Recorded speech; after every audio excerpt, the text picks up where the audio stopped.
Wij kregen met ons team de opdracht om de motorvessel Taipan te ontzetten van de piraten. Er zaten 10 piraten aan boord, die hadden het schip gekaapt. En er zaten 15 bemanningsleden aan boord die veilig in de saferoom beneden in het schip zaten. De sensoroperator die gooit nu de fast rope-lijn uit de helikopter.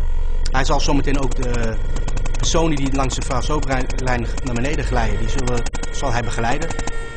Ik zelf ben op dit moment aan het vuren met de mag om dekkingsvuur te geven, zodat de piraten aan boord van de Taipan, dus die op het dek staan, zodat die niet de kans krijgen om op ons te gaan vuren. Nou, rechts ziet u de Hare Majesteit Tromp. Vanaf dit moment wordt ook vanaf de containers, van het dak van de containers, worden dekkingsvuur gegeven voor de personen die alsnog naar beneden moeten glijden. U ziet ook dat de containers die hier opgestapeld staan, dat die ook voor ons best wel wat zichtdekking zorgen.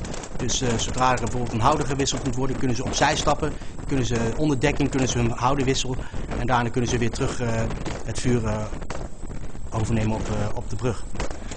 En van daaruit zijn we naar achter gegaan, naar het achterschip, en zijn we naar de brug gegaan om de Taipan te bevrijden. RPG zie ik, jongens, ik zie RPG's in de boot. Roger. Even door aan de...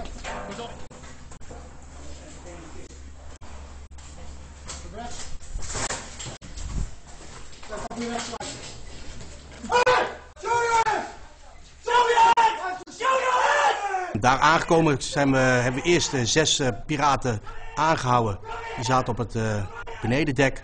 Die hebben we uit het raam laten komen, omdat het raam was kapot. Daar zagen we wat personen bewegen.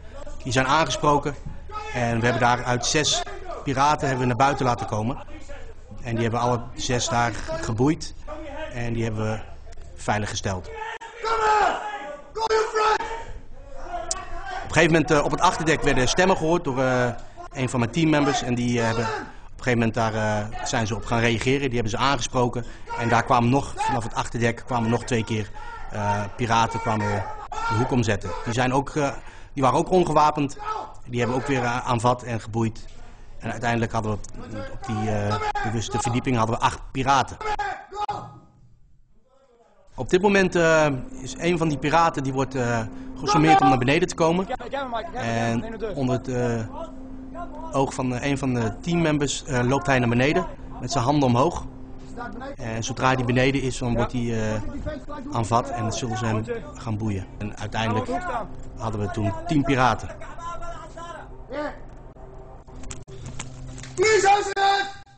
De 3 man zijn we naar boven gegaan, naar de brug. En via de brug, die we nog moesten zuiveren, omdat dat ons zwaartepunt is, zijn we via de brug, toen die clear was, zijn we naar beneden gegaan. Hebben we de accommodatie van de bemanning van het schip hebben we allemaal doorzocht om te kijken of daar verder nog piraten waren.